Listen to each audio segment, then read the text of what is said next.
Chapter 9. Question the Truth About God. It's easy for prosecutors to forget that the goal of the justice system is justice. A state prosecutor's activity should involve working with other components of the justice system to serve the best interests of the community.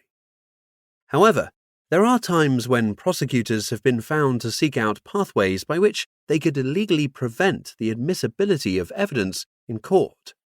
Evidence that would all but certainly exonerate the defendant, find them not guilty.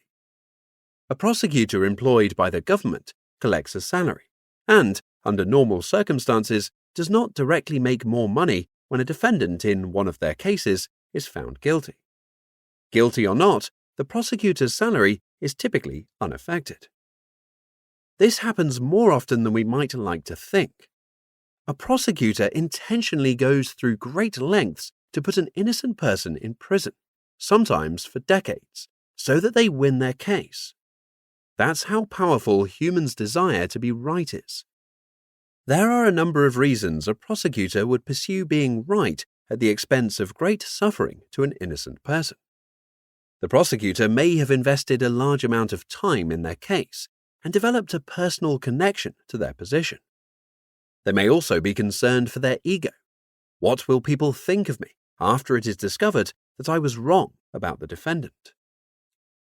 In Chapter 1, we went over several ways in which humans are motivated to not change their minds on matters of which they have taken a position. We won't go over all of them again here. Just remember that a solution to this dilemma is to not take a position, or to not have our minds made up. Remember the big picture. Remember the goal. The goal is to learn what is true. We are truth seekers. We're not on a prosecution or defense team. We're on the same team. We want to think together. Let us move forward with sober minds. Let us come together on our desire to think clearly. I'm not against Christianity. If you're a Christian, let's work together in understanding and fine-tuning your message to the world, if that's what you want. Either way, you have only to gain from reading on in this chapter, because it will help you to understand what is going on in the minds of people you aim to serve. In this chapter, we are not discussing the existence of God. We are discussing the certainty one should have about God's attributes. It does you no good to hear me say that there is no God, because God is a homonym. Each person imagines something different when they use the word God. So, two people may believe they are arguing over the existence of a God, but they are both imagining something different when they use the word God. For example, there are some who define a God as merely something that orchestrates events in an ecosystem. By this definition, mycelium, fungus, could be a god. Therefore, we'd be wasting our time if I aim to prove there is no God by suggesting that the Quran has holes in it. I grew up in what could be considered a Christian home, but I hadn't been a Christian for almost 20 years when I recently heard a friend making critical remarks about the Bible. At that moment, something strange happened. Part of me felt attacked. I hadn't believed or prayed for decades, but Jesus was this young boy's version of an imaginary friend for a large portion of his childhood. Perceiving that this man was attacking the innocent person, Jesus, in my head from a previous life, I felt a little bit like someone was attacking me. For a brief moment, I may actually have felt the need to defend Jesus, even though I agreed with some of what he was saying. So, what I was thinking and what I was feeling were two different things entirely. Of course, my friend had no idea what I was feeling as he spoke, and I never told him. We knew each other for quite some time. He knew that I was sort of against the idea of religion, but was unaware that I had grown up in a Christian home, and I knew him to be quite kind, selfless and caring. In fact, if he had known some members of my family were Christians, he may not have said anything critical about Christianity. In most cases, not just in regards to religion. The people speaking to us are not trying to be offensive and are unaware that we feel offended. Being offended and feeling offended are not the same thing. Anytime you get that tension inside of you and think that you're about to feel offended, remember that you're probably about to say or think something unintelligent. Isolate the feeling of discomfort that you feel. In your free time, try to replicate it by thinking of a context in which you might feel offended by someone who is just sharing information. It doesn't matter if the information is accurate or not. The purpose is to practice feeling that discomfort while still being able to use our brains. In Chapter 1, we also talked about the hormone often associated with attachment, oxytocin. Some people call this the love hormone, but it's not exactly that. Oxytocin is thought to be what is released when you think about family, when you go home, when a mother holds her baby, or the like. Have you ever felt sad about getting rid of a car, even if your next car was better? Have you ever had a similar sad feeling when moving out of a house? The feelings we get in relationship to these sorts of things is, in some way, connected to our hormones.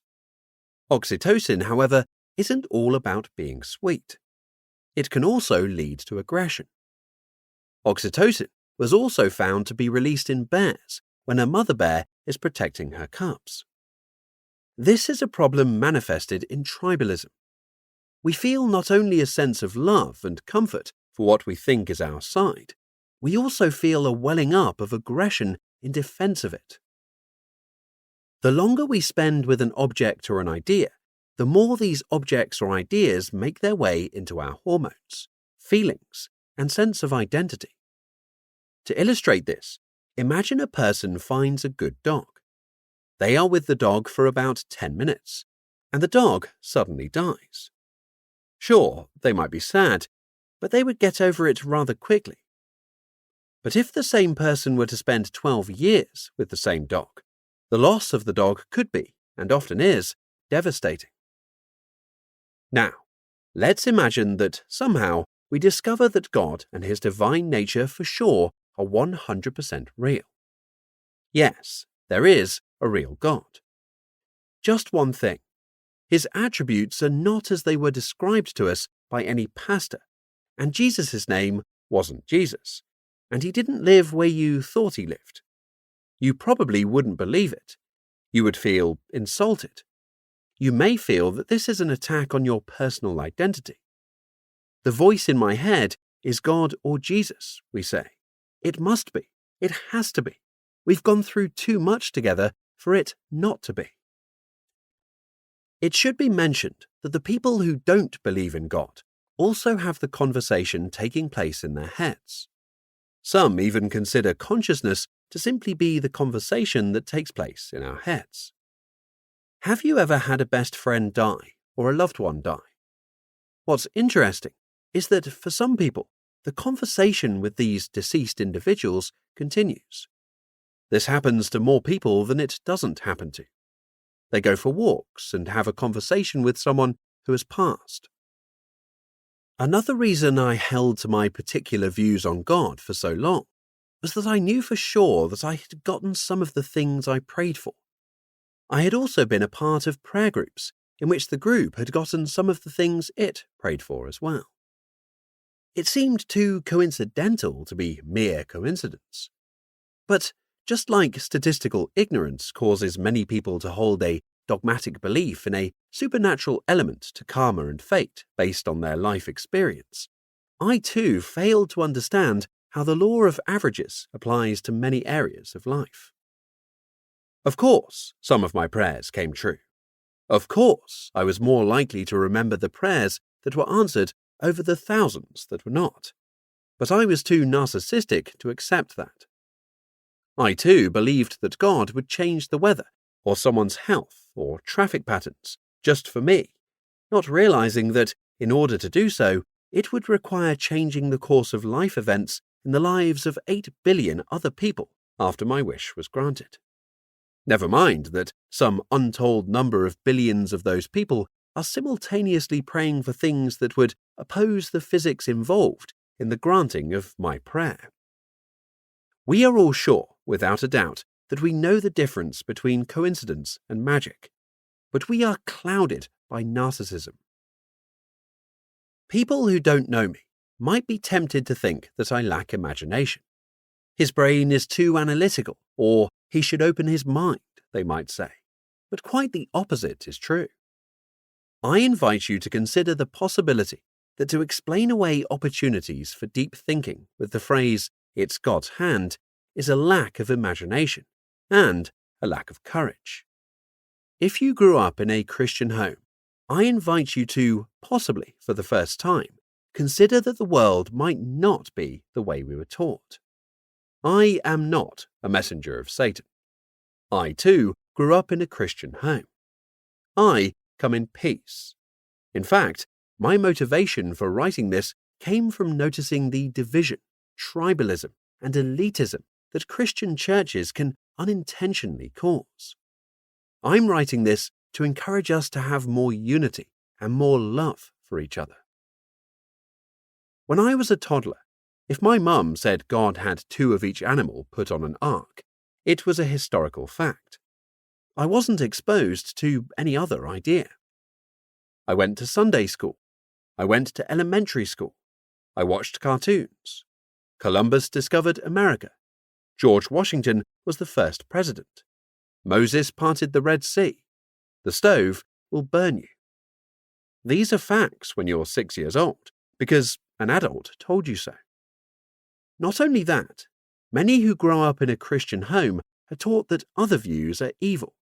Satan is very clever, you see, and if you're not careful, you may fall victim to his deceptions. Although I no longer worry about the existence of Satan at all, the possibility did occur to me that if Satan were to try and trick me, he wouldn't do it by way of a man in a dark hood who tries to engage me in conversation in a park at midnight to lead me astray.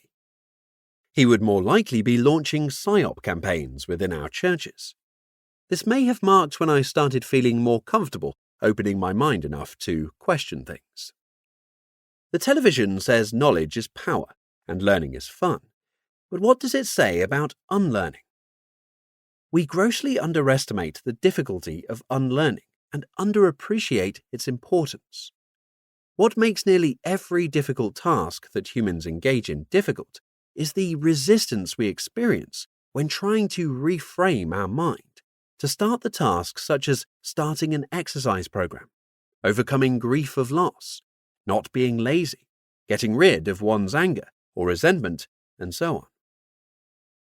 Let's imagine that there are 2 individuals of relatively even health, size, and age. One may very well despise running, while the other loves it.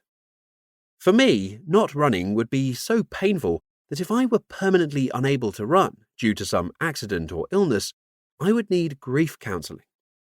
That's the type of counselling one receives after the death of a loved one, or a loss of limbs, or when their house burns down. That isn't a joke. I would likely need grief counselling were I unable to run. Notice, however, that the task of running for 2 individuals of relatively equal health literally involves the same steps, putting one foot in front of the other. But 2 people can view the act quite differently, as so many do. Another example is the feeling of excitement. It is said that in an fMRI scan, the neuroimages of excitement and anxiety appear identical. But we tend to view them as 2 completely different processes in the brain. One person might get excited about the thoughts of jumping out of an airplane for the first time, while another person might feel paralyzed with anxiety over it. But the only real difference is how the 2 frame the act of skydiving for the first time in their minds. After all, they are both jumping out of an airplane. Why this is important is because a difference in framing plays out in the way we hear logical information as well. The same point with the same logic will elicit one type of feeling in one person, but an entirely different feeling in another person, If you've been in an echo chamber for a long time, if you're surrounded by friends, or worse yet, grew up with parents who practice the same beliefs, you are going to have an astronomically difficult time detaching from your beliefs, because the resistance to the change will reach down to the bone. Changing your beliefs requires not just a mental shift, but a body shift, because your beliefs have made their way into your hormones. Your beliefs have made their way to your oxytocin. When I was a toddler, I read that 80% of the children who grew up with two Protestant parents will identify as a Protestant later on into adulthood. Similar percentages can be found among other religions. At the time, I didn't think much about these statistics. I thought, that might be true, but I chose the right religion. It was grace that I was saved, so it must be grace that I grew up in a Christian home. In other words, I didn't choose my religion so much as it chose me. Plus, I had scientific evidence supporting my choice, I thought. I liken this level of bias to languages and accents. If you're raised to say words with a British accent, American English will be the weird English. The reverse is also true. If you're American, British English will sound just a bit strange. Or if you're an American who grew up in the North, someone from a southern state may tell you with certainty that, no, pecan pie is pronounced like this. You disagree. Now, imagine that one of the two people in the pecan pie debate could somehow prove the way in which the word in question was intended to be pronounced by its originator, and the person on the wrong side of that argument concedes that the other person is right. Maybe it was supposed to be pronounced that way. My bad. That won't change the fact that it still sounds strange to the person on the wrong side of that argument. It won't matter if an American person lives in London for 4 years. British English will still sound like British English. I had a roommate who was Muslim. Probably he still is Muslim. He was a good guy. We got along wonderfully. He was young at the time, 24 if I'm not mistaken. About 10 years prior to our living together, I had dropped my religious beliefs. It was interesting to hear him make the same type of defense in support of his religious beliefs that I made while growing up in a Christian home. The only difference being the nouns we used, but the standard for irrefutable evidence that our beliefs were based on was about the same. One particular learning experience that was shocking to me was one I came across while working in the business of propaganda. The revolution was in this phrase we often used: just because it's true doesn't mean it's correct. To be more specific, just because general information is true doesn't mean that the conclusions we draw are correct. I often define propaganda as a series of true statements designed to draw our attention away from the bigger picture. I say that to myself as I watch any news channel. After listening to my roommate present the evidence for his religious beliefs and recalling similar arguments I had made, I realized just how much unintended propaganda makes its way into religious views. Don't get me wrong, some practitioners of their religious beliefs are great people. Christianity, in particular, has some very healthy traditions. A few that come to mind are similar to what is practiced by Stoics and Buddhists. For example, the practice of frequent self-inflection, taking time to think deeply about mistakes we've made, taking time to appreciate others and care for them without judgment, gratitude, understanding problems associated with greed, learning content and fulfillment, and recognizing the paradox of hedonism are all healthy practices.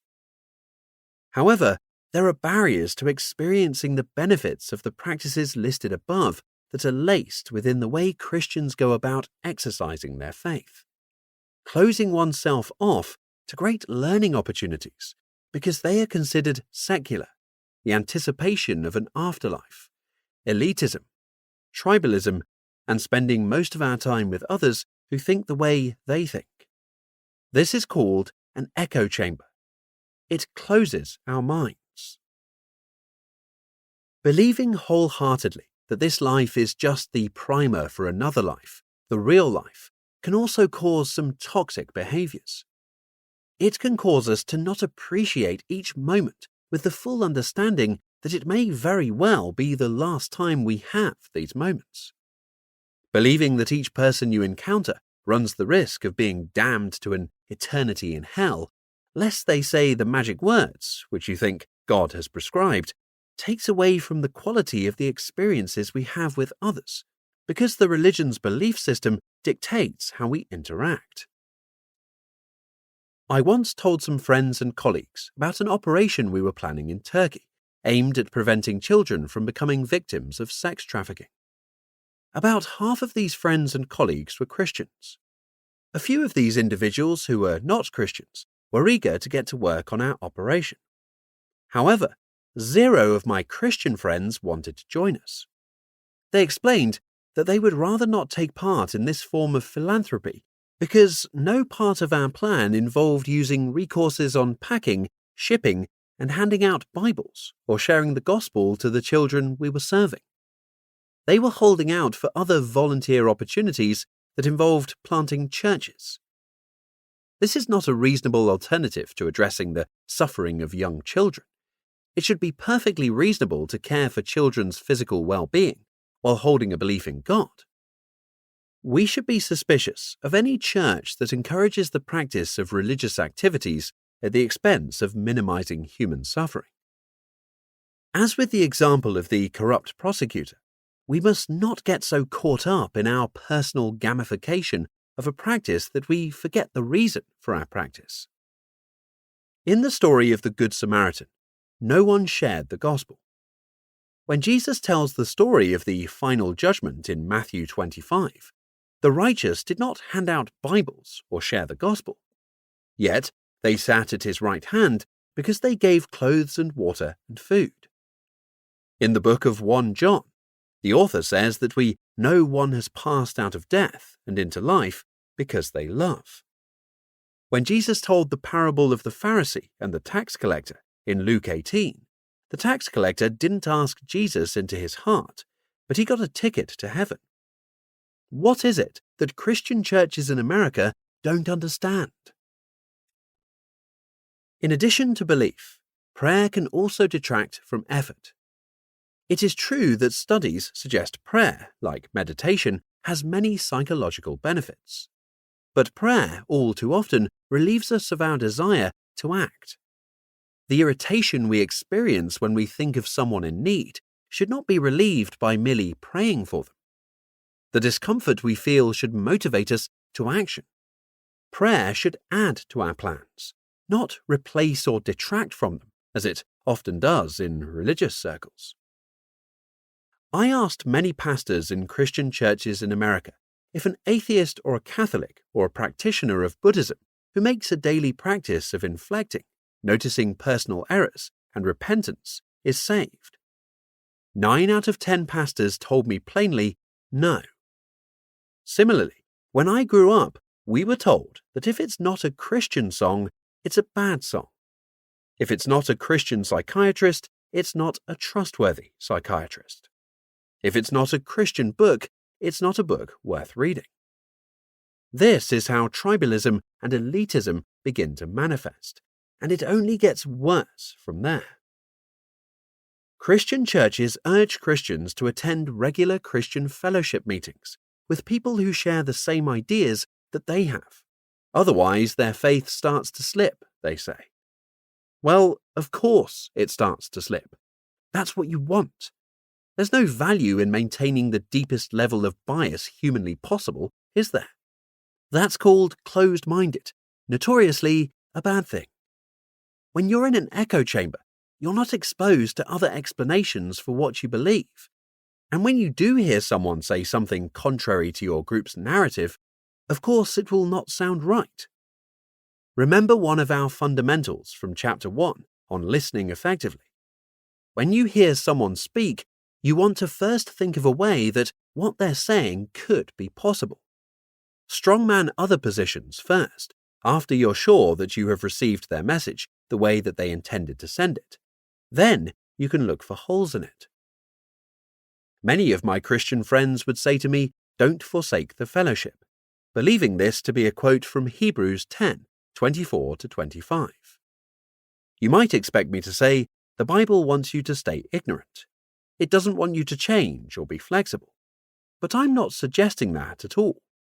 In fact, it seems that "don't forsake the fellowship" is misguided. Encouraging us to stay in an echo chamber and ignorant was not the purpose of Hebrews 10:24-25, but we'll discuss that more later on. Waking up. After having written this book, I came across a number of theological and philosophical debates online. In these debates, there is an underlying question that goes completely unanswered. It seemed that the answer was quite clear in the first 5 minutes of each debate, yet the speakers spent the next 2 hours dancing around it. What initiated my YouTube search for debates of this sort was a desire to hear what the brightest minds in the field of theology and philosophy had to say about religion. It was rather disappointing. Nonetheless, it unearthed the necessity for adding these next few paragraphs to this chapter. In both debates, the speakers struggled to come up with an explanation for the question that I summarize as the following. Why would a human be motivated to do good or bad if there is no God? This question took on many forms, such as, why is child sacrifice bad if there are no morals established by a divine creator? Why help an old lady get onto a bus? If there is no God, why is there evil? Why don't lions devise evil plots to the extent that humans do? And so on. First off, there are many words used to describe actions that hurt people. Some use the word bad, some use the word hurtful, some use the word evil. I don't use the word evil, so it's silly for a Christian to ask me why a Christian uses the word evil. Call it a potato, call it a potato. It's still a spud that grows under the ground. Second, pain and suffering are not supernatural. Pain is real. It can be measured. The advent of fMRI should have closed the door on the question of whether pain and suffering are real and measurable or subjective and supernatural. A Christian friend who insists there is a supernatural element to evil once told me that suffering can be good, like in the case of exercise. However, exercise is just a healthy form of discomfort that may require some mental reframing. Pain and suffering are quite real and quite different. There is a clear difference between going to the gym and being raped and tortured. Call it bad, evil, hurtful, call it what you want. Tying down a dog and peeling its skin off is wrong. Doing the same thing to a human is wrong. Why is it wrong if there is no God? Because it causes something to experience immense amounts of pain. Why do I care? Because I have empathy. Empathy comes from parts of our memory that is connected to a human's ability to perceive time in ways that many other animals cannot. Why don't lions feel empathy? This will come as a bit of a shock to some people, but lions don't have the same type of brain that a human does.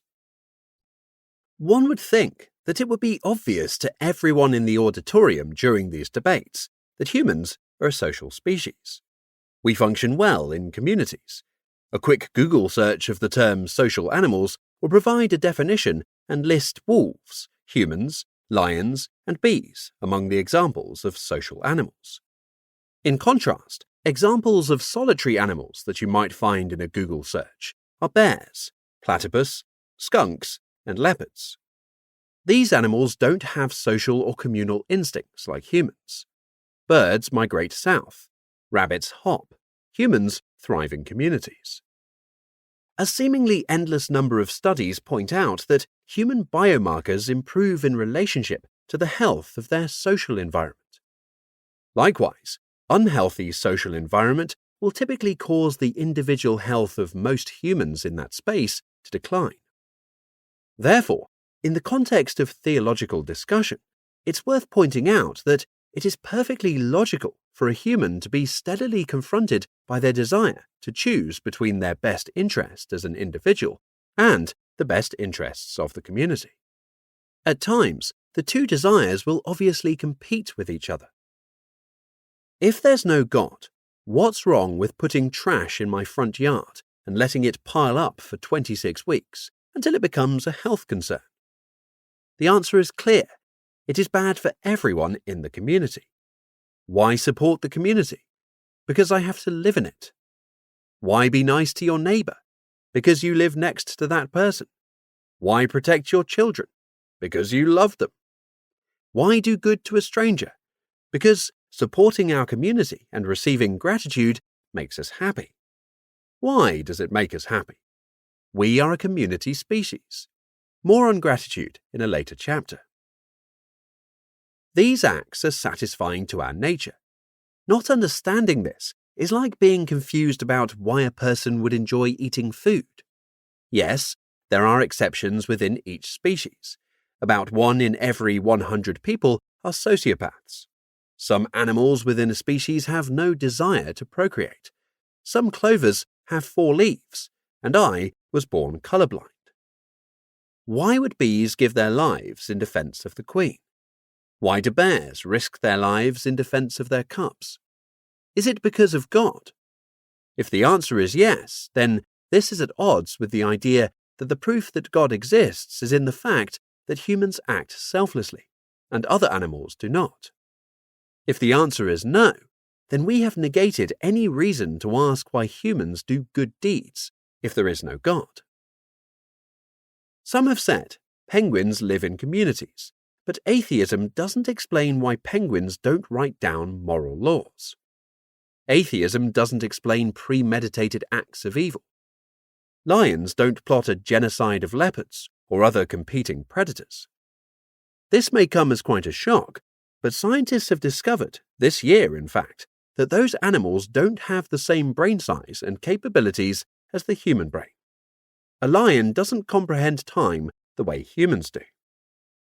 I mean no offense to Simba, but lion brains are clearly not capable of orchestrating elaborate plots. When did that cease to be obvious to the greatest academic intellectuals on the debate stage of Notre Dame? Is this truly the best we can do? It should be no controversy that the human species is a social one. It also happens that we have the advantage of being more intelligent than other animals, so we can contemplate social constructs and game out in our heads what effect a social policy will have on a society. Okay, I admit, we're not very good at that last one. Still, whether or not all of our social policies are successful, we have at least enough brain space to contemplate it. Another way the human brain makes our actions different from other social animals is our ability to comprehend time the way we do. A dog doesn't think about the ways in which making a conscious effort to change its behavior today will improve its life in 5 years. Likewise, a lion doesn't sit around moping about poor life choices it made 10 years ago. You might be tempted to think that there are obvious differences between human and lion brain size and capability, but that fact escapes many theologians who ask, if there is no God, what is the difference between humans and other animals? The idea that these Christian theologians are promoting is that, without religion, human suffering would be subjective, and we would not have the grounds to claim that those who cause pain and suffering are doing wrong or evil. However, the reason why there would be objective good and bad actions without religion should also be obvious. Pain is objective. The difference between suffering and not suffering is objective. It can be measured. Pain is not subjective. Humans have nerve endings, and the amount of pain a person experiences can be seen in an fMRI scan. The body has a physical response to pain. Sure, one person's response to pain will be different than another's, but causing someone pain is a real thing, believe it or not. Pain does not come from our soul. The neurological response to being tortured and raped is real, and measurably different than the neurological response to eating ice cream. It isn't as though we would never have known that had it not been for the Bible or the Quran or anyone else's God saying so. We're not talking about reframing the discomfort of doing hard things like homework or going for a run. Suffering and discomfort are quite different, measurably and objectively different. Surely, no one needs convincing of that. Explaining away the reason humans have a desire to identify certain behaviors as good and some as bad with the phrase, "that's God," is another example of our not wanting to put in the brainpower. God is a lazy explanation. As a quick side note, it makes me uncomfortable to imagine that there are humans who can't think of any reason why child sacrifice is bad in the absence of a God. This seems near the definition of sociopathy. Idolatry. With that out of the way, we can begin a more grown-up conversation. These next few sections require our thinking caps and a good deal of empathy. God may or may not exist, but God can't exist the way we were told God exists in Sunday school. Christian churches teach that God knows everything. God can do no wrong. Humans were made without sin. God created humans. God created Satan. Satan creates sin. Satan caused humans to sin. And God sends humans to hell for eternity. This elicits an obvious question. Why would God bother creating a human knowing he would send it to hell?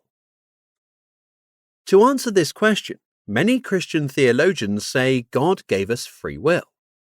God gave humans the ability to choose to do good or to do wrong in each moment.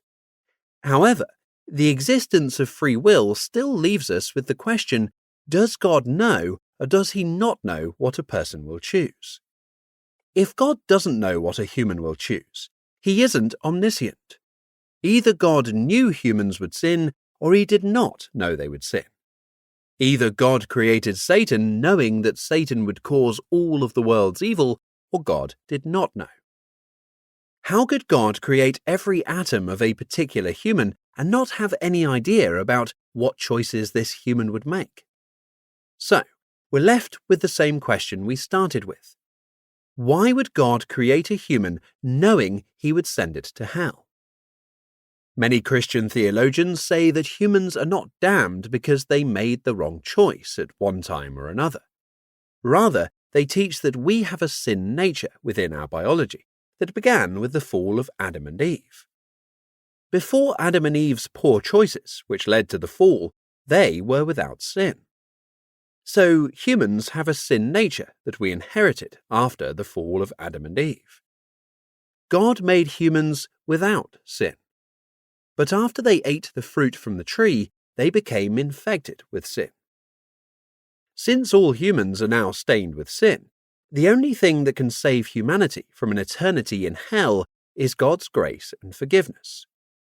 So, if our sin choices come from the biological evil in us, where did Adam and Eve's come from if they were without any sin nature prior to the fall? It came from fruit. Where did the fruit come from? It came from Satan. Where did Satan come from?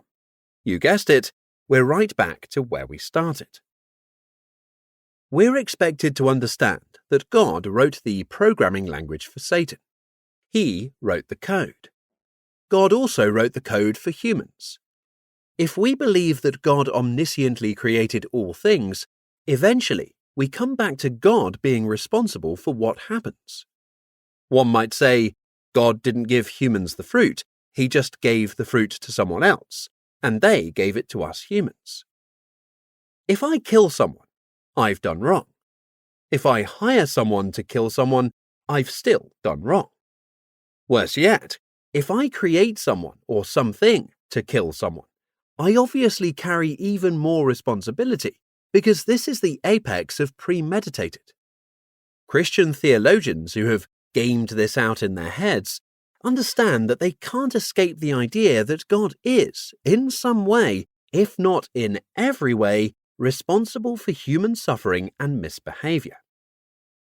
Recognizing that free will presents a conflict with the idea that God is omniscient, And to answer the questions, why would God create a human knowing he would send this person to hell? And why would God create Satan or evil? Many Christian theologians say this is what brings God glory. Some even say that God did suspect that a people would sin, but he gave humans free will. When humans have the ability to choose God, it's okay if God suspected that some humans would not choose him, because this also brings God glory. Notice that this isn't an explanation for God's lack of omniscience. It is merely a sentence that contains because. A psyop or negotiation trick we often employed was the use of the word because. For whatever reason, studies have shown that people are far more likely to believe what you say if your point is preceded by the word because. Still, we can dissect this attempt at an explanation. The existence of evil makes God happier somehow. The possibility of sending someone to heaven brings God glory. The possibility of sending someone to hell also brings God glory. Why that is supposed to make it okay that God created a being like Satan, who would become pure evil, is still unclear, and this unsatisfactory explanation presents us with another question. If sending evil into the world brings Satan some type of glory or content or happiness or whatever word we choose, and also brings God some type of glory or content or happiness, then how is God so different than Satan? Why is Satan so bad? If all of the contradictions that we created within God's nature can be excused by saying that it brings God glory, why is Satan's behavior likewise not excused? And why would God bother being upset or surprised by anyone's sinful actions? I can't create a dog that likes beef, pour beef gravy on my sock, give the sock to my dog, then act surprised and get mad when the dog chews on my sock.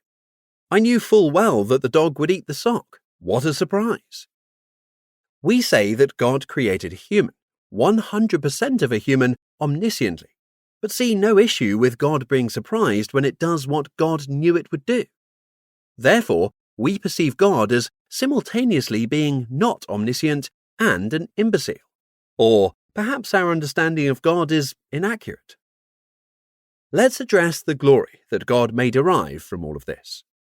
I've always enjoyed listening to a talented professor, founder of Ligonier Ministries, Dr. R.C. Sproul. According to Dr. Sproul, God didn't create evil. God ordains it. He allows it. But he isn't the author of it. That would make some kind of sense, except that we are also told that God created every part of Satan and every human. But apparently it's okay that God created Satan because it somehow brings God glory. There are some people out there who literally have some weird obsession with fire. They like fire. It pleases them. Maybe they feel glorious by starting fires. These people are called pyromaniacs. The interesting thing is, a pyromaniac can't set someone's house on fire while a family is sleeping inside and expect to avoid litigation by saying, technically I created the fire, but I didn't kill the family. I ordain death by fire. I allow death by fire, but the family had free will and a fair chance to get out of the house. It's not my fault they were sleeping or didn't change the batteries in their smoke detector. Technically, I didn't kill anyone with my own hands. I created the fire did the killing, and that brings me glory. For obvious reasons, this defense would not hold up in any court, anywhere in the world, not even in the countries that are notorious for having the most egregious laws. Most people's brains are not so simple as to believe that the only form of wrong is physically killing with your hands. How many people did Osama bin Laden personally kill? Imagine a person built a machine, programmed this machine, and sent it out into the community to run into stop signs, parked cars, and 15 pedestrians. The creator, by themselves, put together every part of this machine, created the programming language, wrote the code, knew what the machine would do, and released the machine out into the community anyway. This person would rightfully face criminal charges. Under nearly any justice system, the level of accountability this machine's creator would face would run parallel to how much the machine's creator knew about the actions the machine would take. We've also heard a number of Christian theologians say that evil is necessary because we can't have light without darkness. The problem is that this addresses only to our vocabulary. What follows the word because doesn't actually make a point here. The beginning and end of this logic exists only in terms of words. The paradox of the Christian creator, both creating and allowing evil, isn't explained by saying that words have opposites. It isn't explained by pointing out that we have an opposite word for good. The same logic used by these theologians was used by Sam Neill's character, Dr. Alan Grant, in the 1993 film Jurassic Park. In the film, Dr. Grant was making the case that velociraptors evolved into birds. His final point was this: even the word raptor means bird of prey. Clearly, humans invented the word velociraptor. It neither proves nor disproves anything. It's like saying string theory is true because it has a definition. And if we could make some sense of the idea that we can't have something that is good without the bad in the world, what was God before Satan? Didn't the same theologians just explain that this is exactly what we had between God and mankind before the fall? Mankind was good before the fall, and God was good before Satan. The song we sang in Sunday school went, God is good. God is good. When? All the time. It could be argued in Christianity's defense that many of these paradoxes are self-imposed. The things taught in Sunday school don't always explicitly come from the Bible. Modern-day Christians add contradictions to their beliefs when they invent some narrow characteristics about God. This is what causes some of the frustrations that Christians feel when they experience life as it is and find that it conflicts with the word-of-mouth beliefs they adopted within Christian circles. In an ecosystem, things die. We might say it's terrible, but nature says it proves nothing about the character of nature. Birds eat bugs. Cats eat birds. Whoever eats cats, possibly the Asian buffet near my house. You get the idea. Our bodies decompose, feeding the soil. When a species becomes invasive or overpopulated, oftentimes a plague or something similar will kill off large portions of this animal's numbers. Something that we say is terrible, an ecosystem would say is just nature. Yet we shake our fists at the air and say, "Why, God?" We do that because we prescribed some embellished characteristics to God and what makes the world go round. Again, I'm not suggesting that no God can exist. I just want us to recognize that we run into errors of our own making when we prescribe narrow attributes to the type of God we want to exist. This is, by no means, a new phenomenon. It is simply idealism. We apply idealism to other relationships as well, which sets us up for disappointment later on down the road when we are upset at a completely innocent person for not turning out to be who we wanted them to be. Oh, but I'm sorry to break it to you. When we do this to God, the Bible calls it idolatry. When we create characteristics about a God and worship this thing, that is called idolatry. If you've ever been the person saying, "Why, God?" you know that you've been worshipping an idol, because what caused you to ask, "Why, God?" is that your previous ideas about the nature of things have been shaken. In other words, you must have been wrong about some attributes of God. And, by the way, you've been worshipping that thing. I encourage you to reread this paragraph and think about it in silence for a while. Understanding this concept is helpful for both those who practice their Christian faith and for those who don't, because we all create idols and narratives in our head that are, at times, unhealthy. Is it possible that God is real, only God doesn't exist the way we are taught in traditional circles? Is it possible that theologians just don't have a good explanation for some things? What would be wrong with that? I think that a barrier to saying something like this is, again, idolatry and idealism. We even create idols out of our teachers, just like we do with the gods in our heads. I say gods plural and not God, because the things in our head are clearly not the same, one consistent thing over time. The God in our head has attributes that change throughout our lives. The God in one's head at age 16 is not the same figure with the same attributes as the God that will be in their head at age 65. Again, the very definition of idolatry. Likewise, the God in our head is not the same God in the head of the person standing next to us in church. Everyone in a church has a different image of the God thing in their head. Ask 5 people of 5 different ages in your church to describe God. You will get 5 different descriptions. Some Christians don't have a problem with this, believing that a person's idea of the attributes of God doesn't need to be 100% accurate or 100% like their understanding of God. But more on that later. Is it possible that Christian pastors just can't explain some things? We are, after all, limited by our vocabulary. I can only explain something to you given the words that I have, because I don't have any more words. The same is true of anyone who wrote any ancient manuscript, and it is true of anyone who has written anything ever. The Bible is rich in phenomenological language, also known as the language of appearances. I can only describe something to you by comparing it to things that I've seen. For example, if I saw a Tyrannosaurus in the year 1100 and were trying to describe it to you, I might say that it had swords for teeth, because everyone at the time was familiar with swords, and because we are limited by the vocabularies we have. Someone living in the year 1100 would not say to his friend that his wife was so upset that you'd have thought a nuclear bomb went off.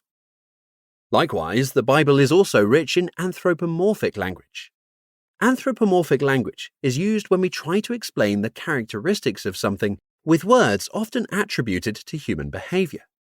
For example, a person from an ancient culture might say that the clouds were anger last night when describing a thunderstorm. Or you might say that your dog has a girlfriend. In summary, God knows everything. God created everything, including Satan. Humans will sin by their firmware or code.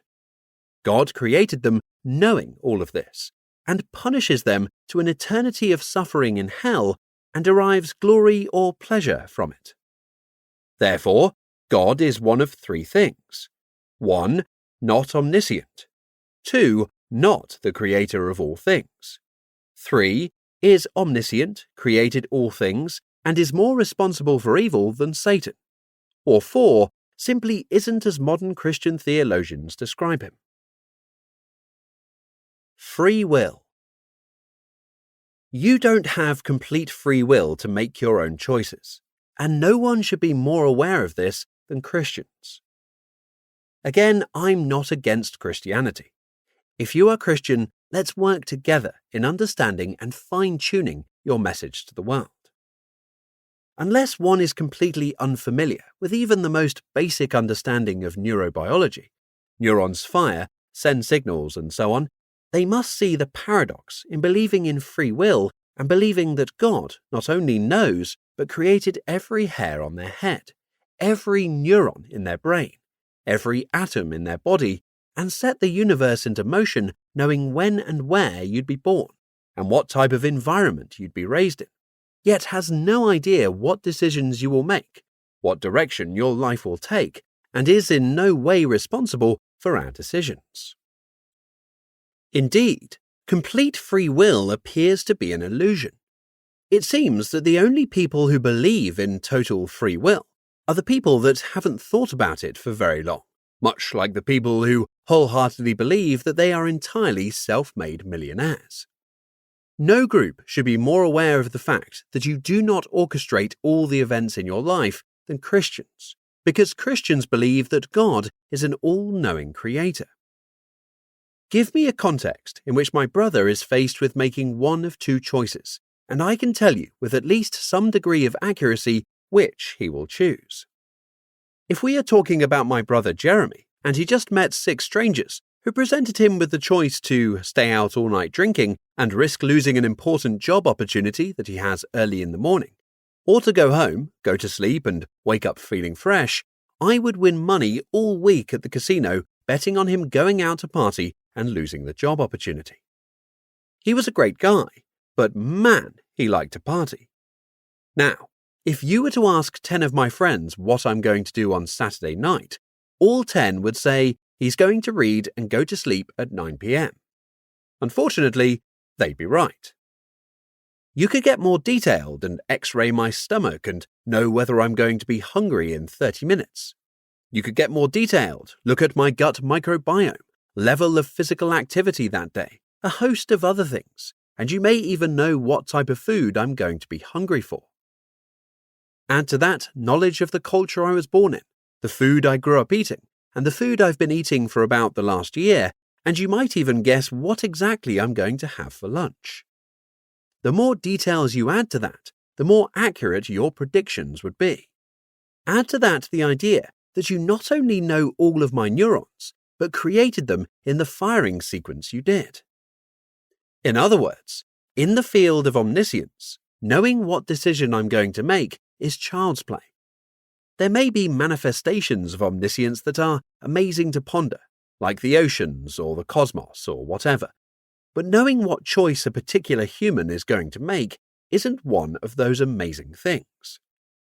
Other gods would look at a god who brags about knowing what a human's actions will be and say, "Big deal, man."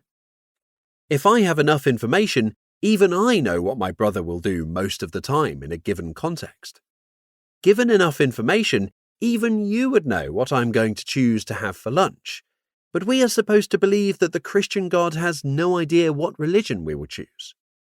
An omniscient, omnipotent God can't have created us and given us free will. The two are completely at odds. Free will is, to some extent, an illusion. Again, no one should be more aware of this than Christians. God created every atom of your body and set your life in motion in the time and location that He did. So knowing your actions is actually quite simple. None of your actions can be unknown to God. Flesh and blood. My mother had brain cancer. The day before she died, I spoke with her on the phone.